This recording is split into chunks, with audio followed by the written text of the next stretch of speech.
ওই কে রে ভাই? তোর আমি জীবনে কোনোদিন দেখি নাই, চিনি না, জানি না, তারপর তুই আমার পিছনে লেগে গেছিস কেন?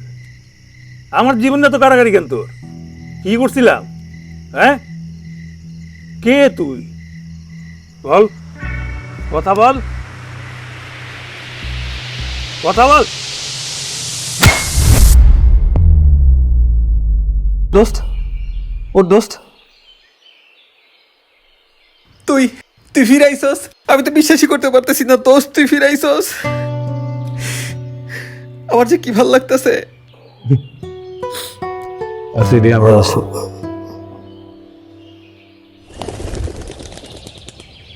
দোস্ত, তুই তো ছিলি না। এই কয়দিন যে আমার কি গেছে, আর আমরা তো খবর পাইলাম যে তুই আর নাই। নিজেও ভাবিনি বাইচে ফিরতে পারো। কি হয়েছিল? বাদ দিয়ে বলেন, কথা বলতে ইচ্ছা করছে না। সেটাই, পরে কইস। তুই ছিলি না, আর এইদিকেও না মিথির এঙ্গেজমেন্ট হয়ে গেছে। কি? কার সাথে? ওর বাবাই ছেলে পছন্দ করছে, আর তোর খবর শুই না মিথি অনেক কান্নাকাটি করছে, তোর জন্য অপেক্ষাও করছে। কিন্তু সমস্যা নাই, আমি চলে আসছি, সব ঠিক হয়ে যাবে।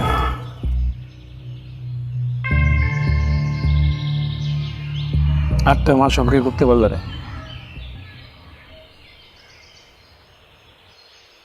বিশ্বাস করো, আমি কই কই না গিয়ে তোমাকে খোঁজার চেষ্টা করছি। কেউ যদি আমাকে একটু হোপ দিত যে তুমি বেঁচে আছো, কিন্তু প্রত্যেকটা মানুষ আমাকে বলছে যে তুমি আর নাই। মরিনি আমি, বেঁচে আছি, সব কিছু দেখার জন্য বেঁচে আছি।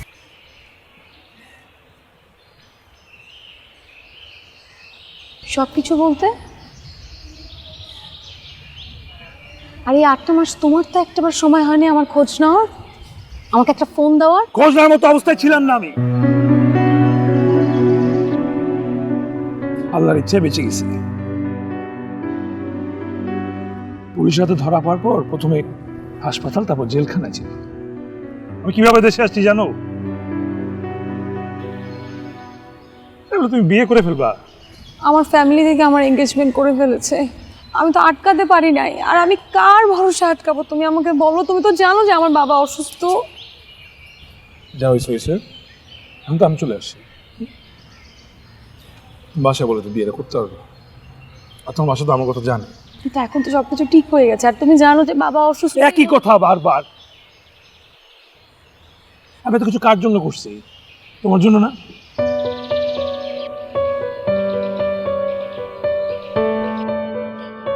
I am sorry.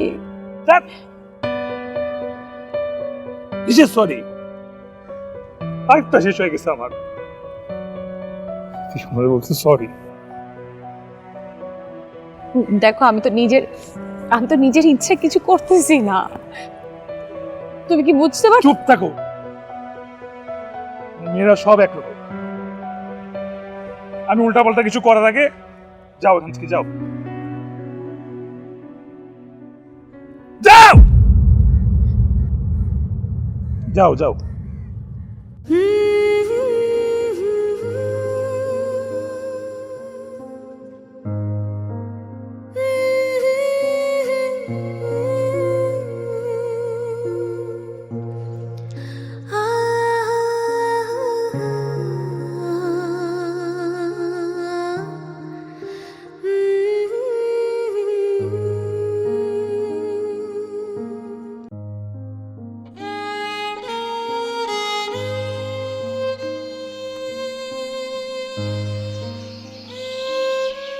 মিথি কি চলে গেছে?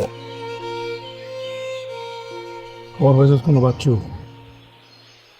খবর লাগাইছে, পাই যাব।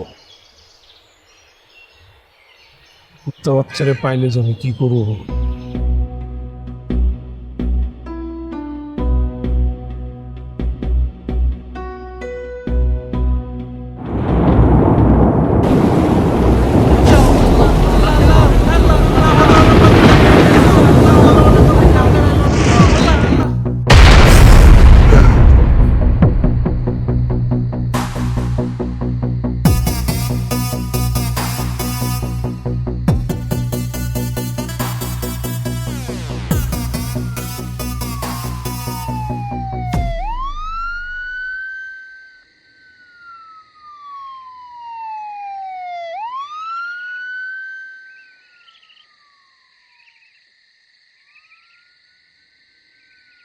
ওই কিসে?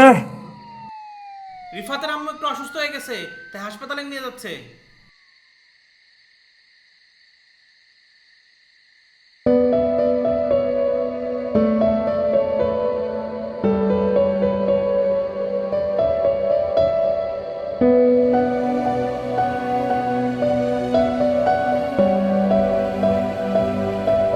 বাইরে আছে।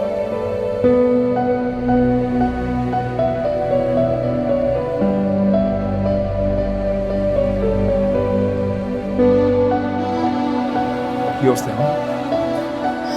এখন একটু ভালো, মানে ডক্টর বলছে যে টেনশনের কিছু নাই, বাবার প্রেশার হাই ছিল। আলহামদুলিল্লাহ। কি ছিল? ওই যে বুকে ব্যথা, বাবা তো এর আগে একবার হার্ট অ্যাটাক করে, এই জন্য না বাবাকে নিয়ে সবসময় তো টেনশনে থাকি। আরে ডাক্তার তো বলছে কিছু হবে না। হ্যাঁ, ভয় পাচ্ছ কেন? টেনশন নিও না।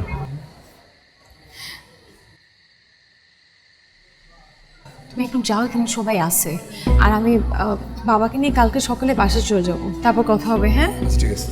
ওকে, যাও যাও। তোর আঙ্কেলের সাথে কাজে গেছিলে, কাজটা কেমন হয়েছে? গেছিলে? না, কেন?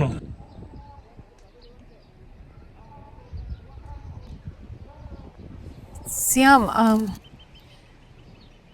আব্বু আমার বিয়ের জন্য একটা ছেলে দেখছে, তার সাথে আব্বু কালকে দেখা করতে গিয়েছিল।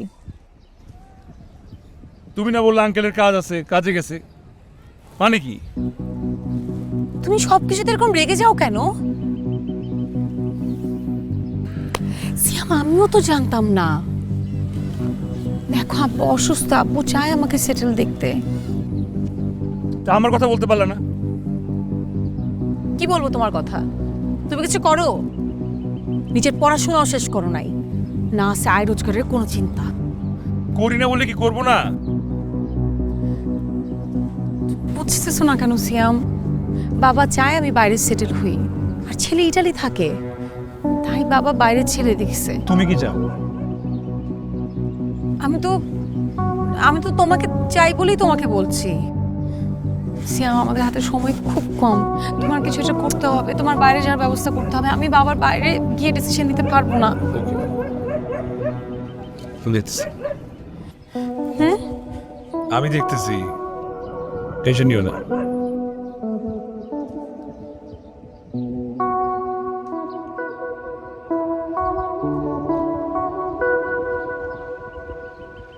আরে নাজিম ভাই। বাচ্চু ভাই, কি অবস্থা? আমি তো 10 মিনিট আগে এসে বসে। আরে ভাই, আপনার লোক খুব কপাইলা মানুষ, টাইম মতো এসে বসে রয়েছেন। আপনার দিয়ে বিদেশ হবে। 12 বছর ধরে আমি বিদেশে মানুষ পাঠাই, বুঝছেন? মানুষের হাব ভাব চলাফেরা দেখলেই বোঝা যায় কে বিদেশ করতে পারবে আর কে করতে পারবে না। কি কোন দেশে পাঠাতে যাচ্ছেন? এখন মনে করেন যে ইটালি পাঠাইতেছি, শুরুতেই 1 লাখ টাকা বেতন ভাই। এখন খরচপত্র? আরে খরচ নিয়ে আপনি চিন্তা করেন না তো, আপনি কাছের মানুষ। আর আমি যে রেটে ইটালি পাঠাবো, কারো বাপের ক্ষমতা নাই ইটালি পাঠানো ওই রেটে। তাছাড়া একটা সমস্যা আছে যে খুব তাড়াতাড়ি একটা টিপ পাঠাইতে হবে, মানে মোটামুটি মাসখানিকের ভিতরে পাঠাইতেই হবে ভাই। আমি তাহলে জানাই। জানান, নিয়ে যান। আপনি একটু তাড়াতাড়ি জানান কিন্তু ভাই, বুঝছেন? ঠিক আছে, আসসালামু আলাইকুম ভাই।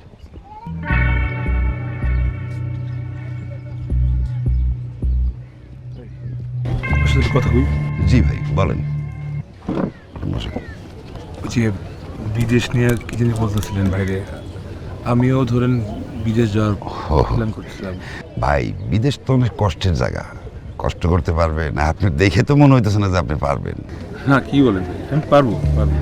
বিদেশ ভাগ্যর ব্যাপার বুঝছেন, কপালের ব্যাপার, পরিশ্রমের ব্যাপার, ধৈর্যের ব্যাপার, সব কিছু মিলে তো একটা ব্যাপার আছেই। তারপরে আবার মনে করেন যে সাগর পার দিয়ে যাইতে হবে, নৌকা দিয়ে পার হইতে হবে। পারবেন?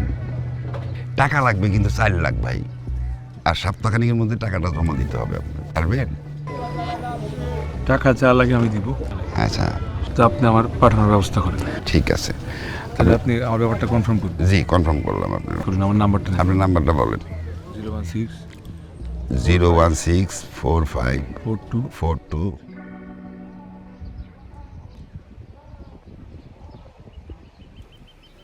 মিথি, আমি না বিদেশ যাওয়ার একটা উপায় বের করে ফেলছি। সত্যি আমার শুনে এত খুশি লাগছে, জানা আমিও না ওই ছেলেটাকে না করে দিছি। ভালো করছো। শোনো, তুমি একটা বছর অপেক্ষা করতে পারবে না? 1 বছরের মধ্যে আমি সব ব্যবস্থা করে চলে আসবো। আচ্ছা ঠিক আছে, তুমি কোনো চিন্তা করো না। শোনো, আমি একটু সময় হলেই তোমার কথা বাসায় বলবো। Thank you. শোনো, I love you. I love you two.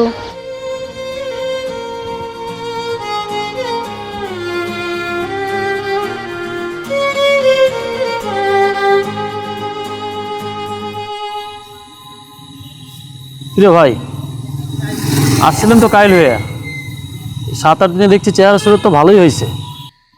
হইব না, খালামাকে এই কদিন আদর যত করে আর খাওয়াই নাই। ঠিক বলছস। আমি বাচ্চার ব্যাপারে খোঁজ নিলাম, অত ঠিকানাই নাই।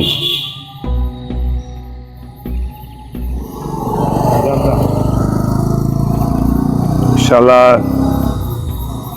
এমন নাটক করতে আশা করি। আমার বলছো নিজের বাড়ি এটাও। ওই বাড়ি ভাড়া নিছিল, 3 মাস আগে ছেড়ে পালাইছে।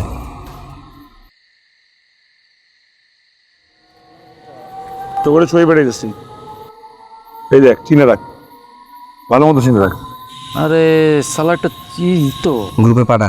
ঘুরে বেড়াইতেছি, সব জায়গায় পোস্ট করবো, যেমনি আমার লাগবে। বুঝছস? তুই ছবি গ্রুপে দে, বাকিটা দেখতেছি। ওই দাঁড়া, এদিকে এদিকে। কি লুকাইলে আমার দেখা কোন মারো ঠিক।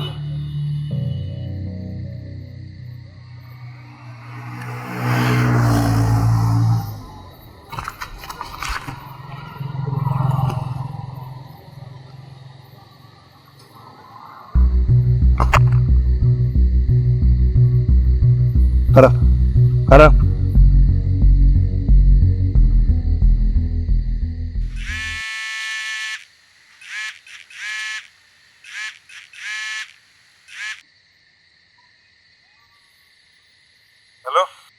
কেমন আছো? দেখা করছি আমি। 2-1 দিন পরে দেখা করি। কেন এখন নিজের বিয়ের আয়োজনে ব্যস্ত আছো? কি বলতেছো এসব? ঠিকই তো বলতেছি, কার্ড বানায় পুরো এলাকায় ছাপা বেড়াইতেছো, আমি বললি দোষ এখন। দেখো এগুলো তো আমি করছি না, ইতি। খুশি করুক, কালকে তোমার সাথে দেখা করবা, কালকেই। আচ্ছা শোনো, সিয়াম, এবার বাদ দে দোস্ত, এত কিছুর পরেও ও যদি অন্য কারো কাছে যাইতে দে না। তুই বুঝবি না ভাই, কাছের মানুষ যখন দূরে সরে যায় না, আর না নিঃশ্বাস নিতে কষ্ট। ও লোকের যেমনি হোক আমি শেষবার মতো দেখা করি। সিয়াম, আর কত পাগলামি করবি তুই? আমি হয়তো বুঝতে অনেক দেরি করে ফেলছি। জোর করে তো ভালোবাসা হয় না, কাউকে ধরে রাখাও যায় না। তাহলে যার জন্য এত কিছু করলাম, কেন আমাকে ছেড়ে চলে যাবে? শ্যাম আমি কি করব বলো, তুমি ছিলা না, বাবা অসুস্থ, আমি কি করতে পারতাম বলো আমাকে? পাগলামিটাই না করলাম, হ্যাঁ? নৌকায় করে বিদেশ চলে যাচ্ছিলাম, চারিদিকে শুধু পানি আর পানি। তোমার কাছে খুব মনে পড়ত, ওদের পুরোনো মেসেজগুলো পড়তাম বারবার।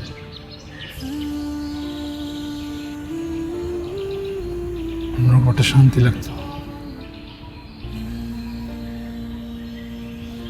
সোহেল ছিল আমার সাথে, সোহেল বলতো বারবার একই মেসেজ পড়ে কি মজা পান।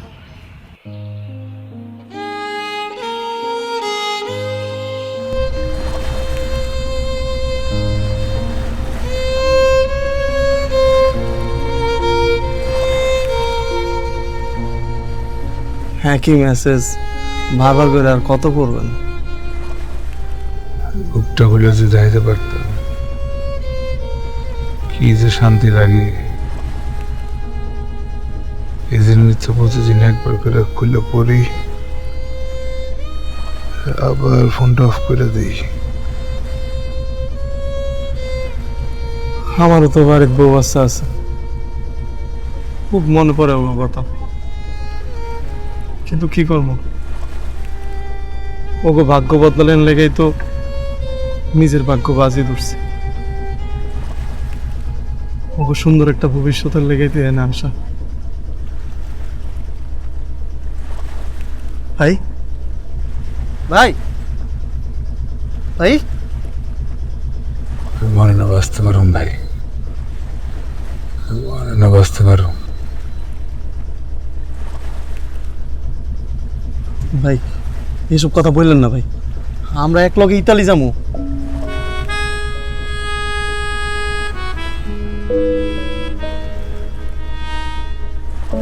ভাই ধরেন আমার মোবাইল, আমার আইডি কার্ড, এই দুটা নাম্বার আছে, একটা আমার মা আর একটা মিতির।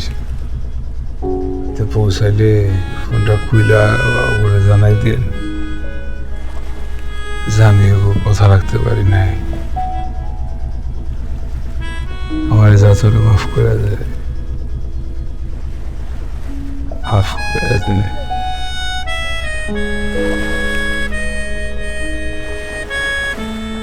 ভাগ্যের কি অদ্ভুত খেলা,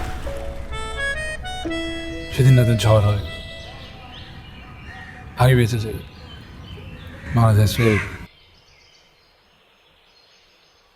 আমার আইডি কার্ড সোহেলের পকেটে থাকাতে সবাই ভাবলো আমি মারা গেছি।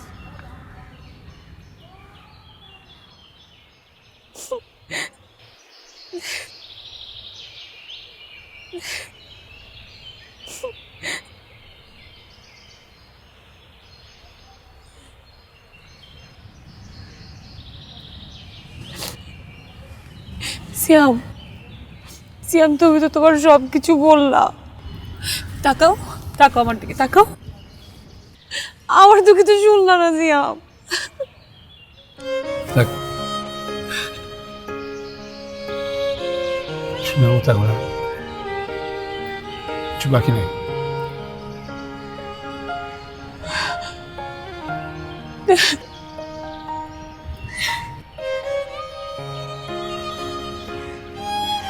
সব সময়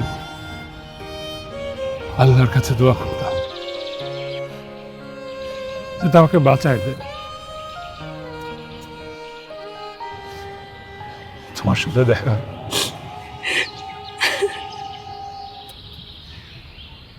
বেঁচে আছে, দেখা হয়েছে,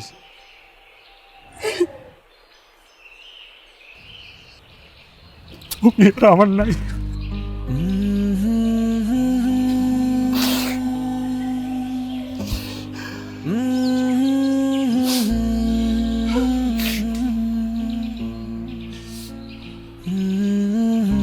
চলে যাও।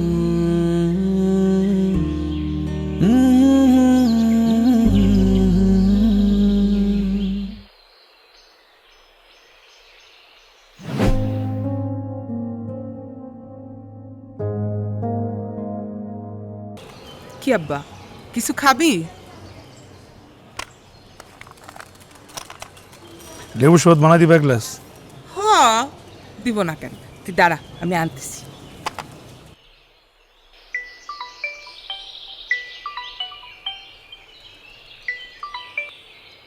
হ্যালো, হ্যালো শ্যাম ভাই, ওই বাচ্চু হালার খোঁজ পাইছি ভাই। কি কস? কই? ধার্মিক পাড়ায় হালাই এই জায়গায় নতুন মুরগি জোগাড় করতেছে। আমি একটা ঠিকানা দিতেছি ভাই, আজ 9টার দিকে ওই হালাই এই জায়গায় থাকবো। ভাই আমার কি থাকতে হইব? না, আমি আজ দিকে থাকলে হইব। আচ্ছা ভাই।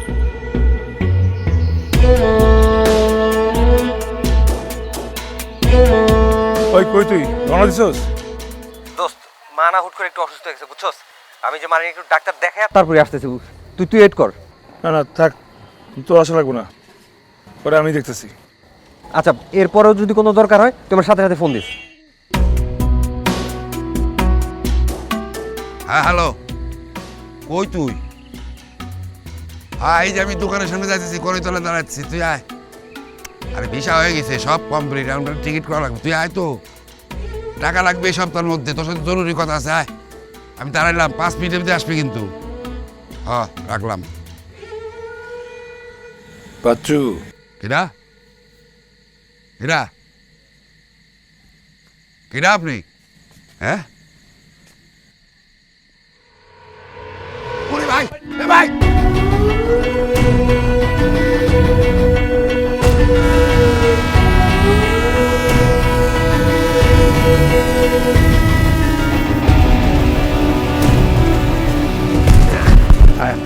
ভাই ভাই ভাই ভাই ভাই ভাই ভাই, তুই ওর মরতে কেন বাড়াইছস? আমি কিছু জানি না ভাই, আমি কিচ্ছু জানি না ভাই। তুই জানোস না, তুই সব সময় এই কাম করস। তুই আমার জীবন ধ্বংস করে দিছস। হ্যাঁ তুই জানোস কি করছস? কেন করছস? হ্যাঁ তোরে বারবার বলছিলাম কোনো ঝামেলা আছে কিনা। ভাই আমার কোনো দোষ নাই ভাই, আমার কোনো দোষ নাই ভাই। তুই ইচ্ছা করে করস নাই? হ্যাঁ আমার একজন টাকা দিতে এই কাজটা করার জন্য ভাই, আমার কোনো দোষ নাই ভাই।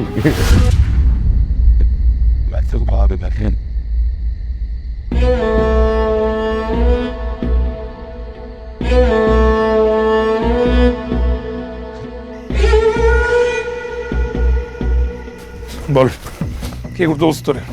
ভাই ভাই বিশ্বাস করেন ভাই, সোহাগ নামের একজন লোক টাকা দিছিল আমার কাছে। আমার কোনো দোষ নাই ভাই, বিশ্বাস করে ওই সোহাগ আমার টাকা দিচ্ছে। ফোন দে, ফোন দে, এক্ষুনি আসতে বল।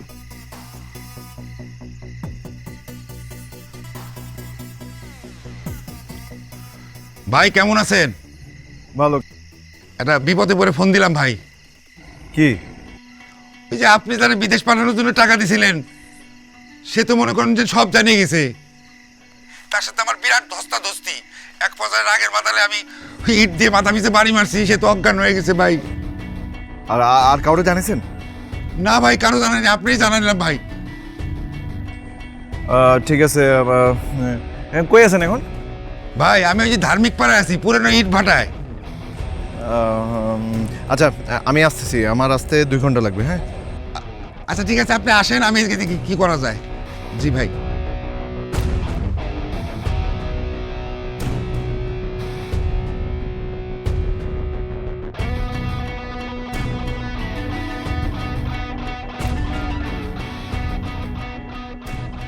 আসেন ভাই, কই? আসেন। হ্যাঁ কোথায়? ভাই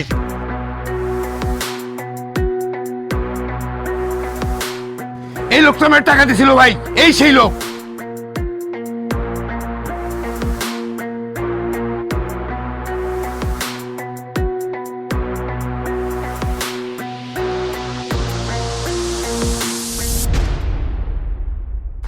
ভাই আমারে মাফ করে দিয়েন, আমার জীবনও দেখবেন না ভাই।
হ্যালো, মিথি, আমি ওই শালারে ধরে ফেলছি যে আমার বিদেশ পাঠাইছিল।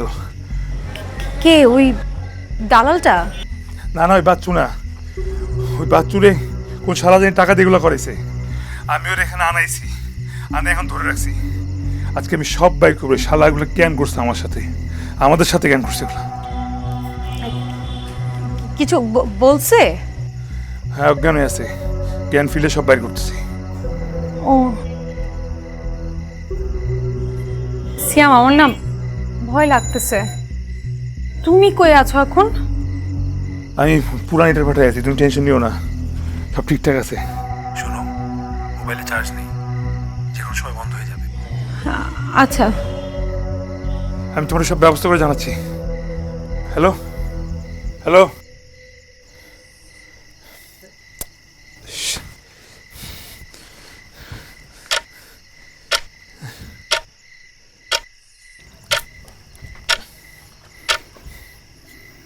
এই এই এই,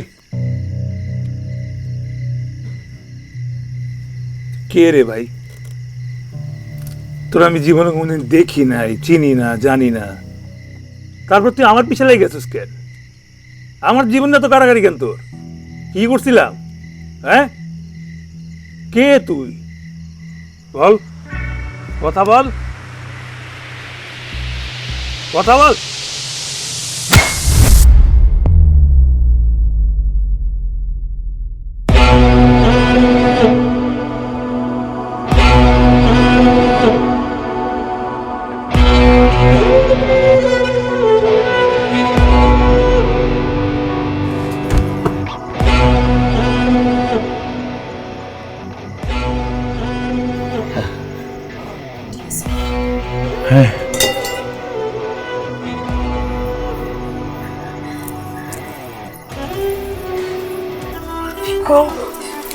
ওকে ওকে বেঁচে আছে? আমার তো মনে হয় মরে গেছে।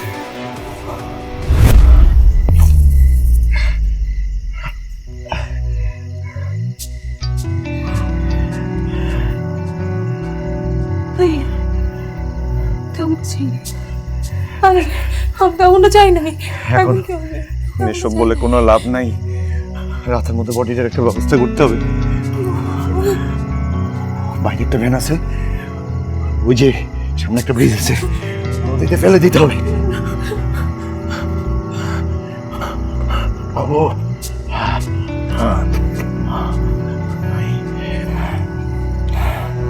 হাতটা পাতো, তুমি বাট দাও।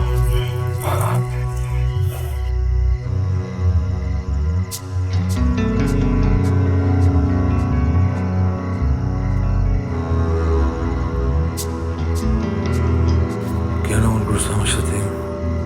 আমি তো শুধু তোমায় ভালোবাসি। ও মাই গড, বেঁচে আছে। মুখ বাঁধাও, মুখ বাঁধাও। কি করছিলাম আমি?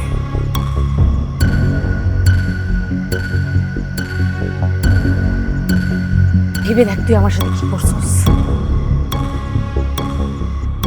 আমাকে কারোর সাথে মিশতে দিতে না, তোমার জন্য আমার ইদির সাথে, আমার সব ফ্রেন্ডের সাথে সম্পর্ক নষ্ট হয়ে গেছে।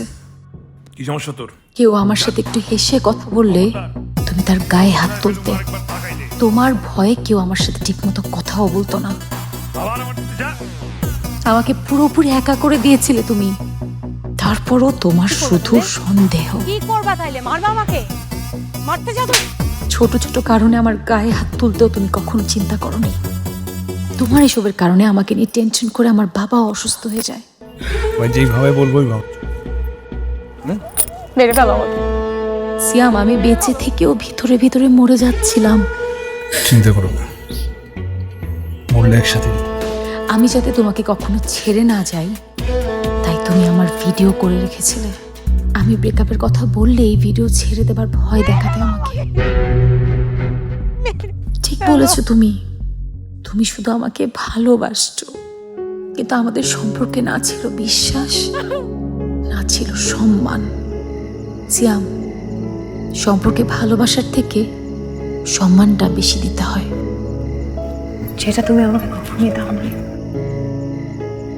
আর কতক্ষণ? এই যে সামনে পাকা রাস্তা, তারপর হচ্ছে ব্রিজ, এসে গেছি প্রায়। সামনে সামনে এসে গেছি আমরা।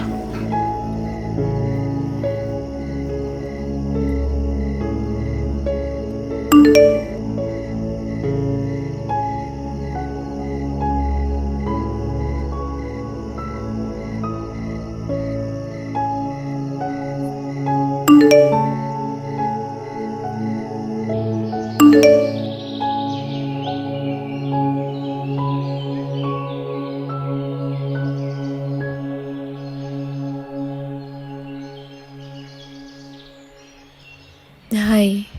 আঙ্কেল সুস্থ, আমাকে একবার বলবা না? তখন মাথা কাজ করছিল না। বলো, তুমি কেমন আছো? ভালো না। কি হয়েছে? দেখা হলে বলবো। আমি আসবো? না না, তুমি এসো না, আমি আর 1-2 দিন পর ওদিকে আসবো। দিন দিন ওর পাগলামি বেড়েই চলছে, আমি আর কোনোভাবে নিতে পারছি না।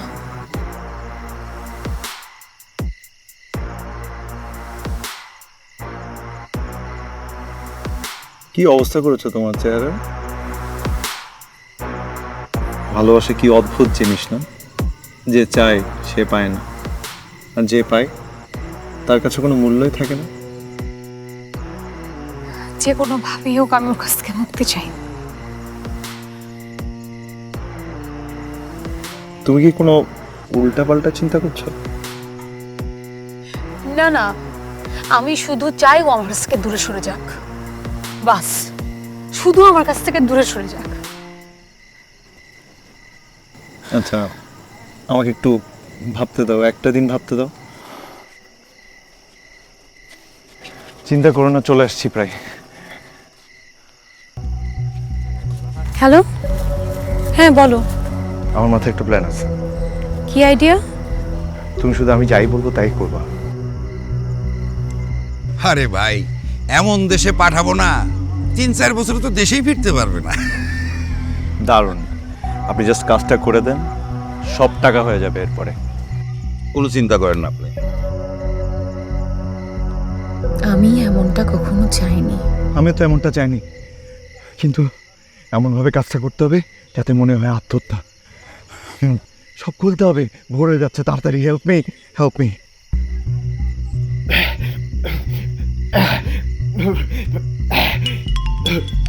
দাও, আমার ফোনটা বাজতেছে। তখন আমি পারতেছি না।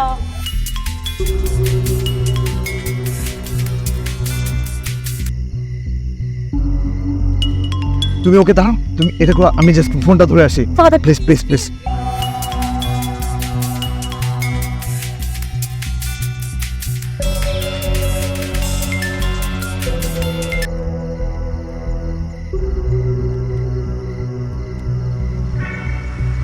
হ্যালো মিথি,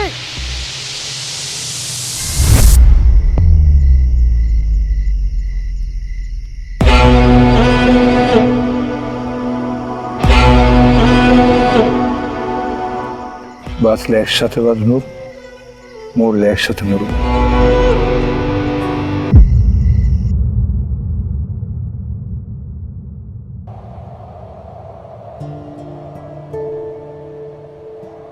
ভালোবাসা একটা মায়া, আর সেই মায়াতে আমি এতটাই ডুবে গেছিলাম যে আমার পাগলামিগুলো আর তোমার দূরে সরে যাওয়া আমার কখনো চোখেই পড়ে নাই।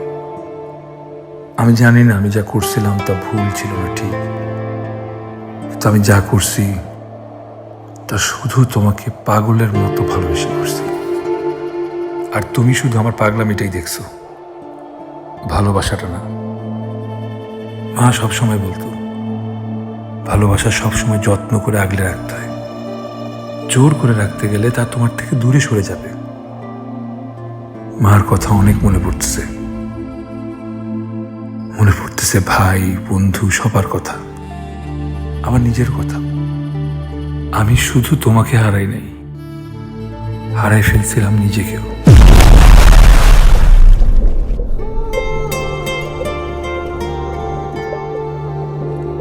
কখনো ছেড়ে যাবা না তো? কখনো না, বাঁচলে একসাথে বাঁচবো।